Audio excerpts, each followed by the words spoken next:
विधानसभा चुनाव में उत्सव का माहौल होता है, पर इस वर्ष कोविड के कारण से पहले जैसे उत्सव नहीं मना पाएंगे जैसे पूर्व में होता था।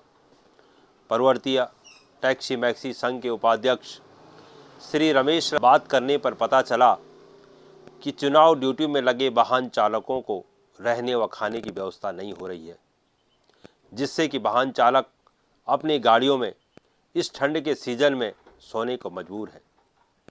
जबकि हमने गाड़ियों के भुगतान से संबंधित खबर लगाई थी। खबर का असर ये हुआ कि चुनाव ड्यूटी 2017 में लगे वाहनों का भुगतान अब जाकर वाहन स्वामियों को मिल पाया है। मालिक 2022 के चुनाव में फिर से गाड़ियों को चुनाव के कार्यों में लगाने को तैयार हैं, जो परमिट की शर्तों के अनुरूप है। पर हमारी गुजारिश है कि चुनाव ड्यूटी में लगे वाहनों का भुगतान समय पर किया जाए, जिससे कि ऋण पर ली हुई गाड़ियों की किस्तें समय से जमा हों और उन वाहन स्वामियों और चालकों के परिवार भी दो रोटी खा सकें।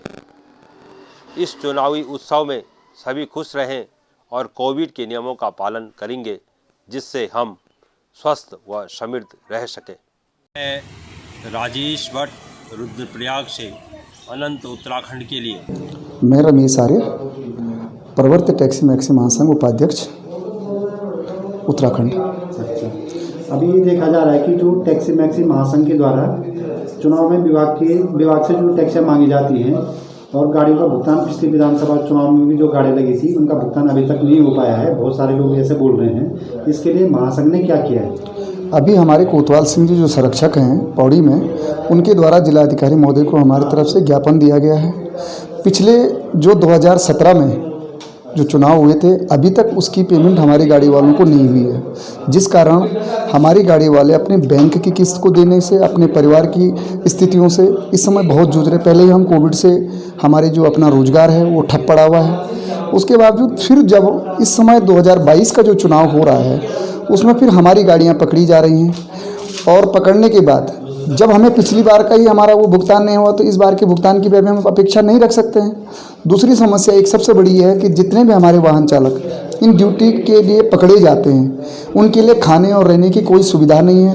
6 दिन हो गए हैं हमारे कुछ ड्राइवरों के, हमने बीच में यूट्यूब के माध्यम से भी आप लोगों को अवगत कराया था कि वो लोग आज भी अपनी गाड़ियों के बीच की सीट में ऐसे सो रखे हैं जैसे ये कोई रोड पर भीख मांगने वाली बात हो जाएगी, और हो भी रही है हमारे साथ, क्योंकि हमारी जो स्थिति इस समय बनी हुई है बहुत नाजुक है। कोविड के कारण हम बहुत ही ज़्यादा परेशान हैं, जिससे कि हम अपनी गाड़ियों की किस्त नहीं दे पा रहे हैं। सरकार के द्वारा लगातार हमको दबाव दिया जाता है कि आप अपनी गाड़ियाँ दो, लेकिन जिन वाहन चालकों ने बैंक से लोन ले रखा है वो 2 साल के बाद अगर उनको ये पैसा टाइम पर नहीं मिलता तो 2 साल के बाद उन पर ब्याज दर कितनी ज़्यादा जाती है वो सर आप भी समझ सकते हैं। आप क्या चाहते हैं सरकार से क्या हो?